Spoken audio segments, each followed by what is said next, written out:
जय माता दी, जय बदी विशाल, जय मेरा उत्तराखंड भाई बहन। तो सीमा में फिर सादर प्रणाम करना होला। आप लोग उम्मीद करूँ आशा करूँ कि आप लोग स्वस्थ होला, मस्त होला, व्यस्त होला और मैं भी स्वस्थ थे। तो सबसे पहले आप लोग तो यहाँ बन में कि मैं जाए करूँ नंदा नगर विकास नगर घाट करूँ नंदा देवी को ठीक ची। तो आज की ब्लॉग की शुरुआत मेरे 3 बजे हुए। अब पहुँचने में रास्ता तो मैं वीडियो बनाने टाइम नहीं हुई कि फटाफट गाड़ी मिली। और आप लोगों तो मैं 14, 15, 16, 17 तारीख तक पूरा मतलब मेला को प्रोग्राम दिखोलू। धन्यवाद मेरी यूट्यूब फैमिली, आप लोग पूरे मेले में बने रहा, मतलब मेरे वीडियो में बने रहा और मेरे ब्लॉग देखते रहे 3 दिन तक मतलब जो कार्यक्रम ये खोलो आप लोग को दिखोलू।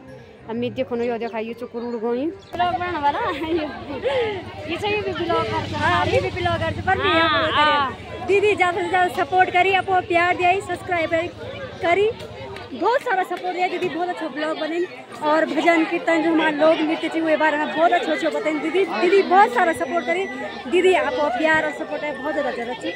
बहुत धन्यवाद भूली में साथ देकर बहुत धन्यवाद। आप माँ बड़ी गए साथ से मैं आगे बढ़ोलूँ तो ये देख सकना आप लोग मैं गुरु धाम और मैं फॉलोवर मिली बहुत ज़्यादा योग तो पकवे है तो आज मैंने सभी फॉलोवर मिला नहीं को। और ये चुकरू मेरा कब मेला लगी है तो प्रोग्राम होना ऐसे मंदिर हो तो प्रोग्राम हो तो ये बीच रोड में और दुकान लगी लोग जान लगे प्रोग्राम तो मैं आप लोगों को प्रोग्राम दिखोलो। तो धन्यवाद मेरी यूट्यूब फैमिली, आप ये वीडियो में बने रहा गुरु धाम पहुँची।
माता तेरी डोली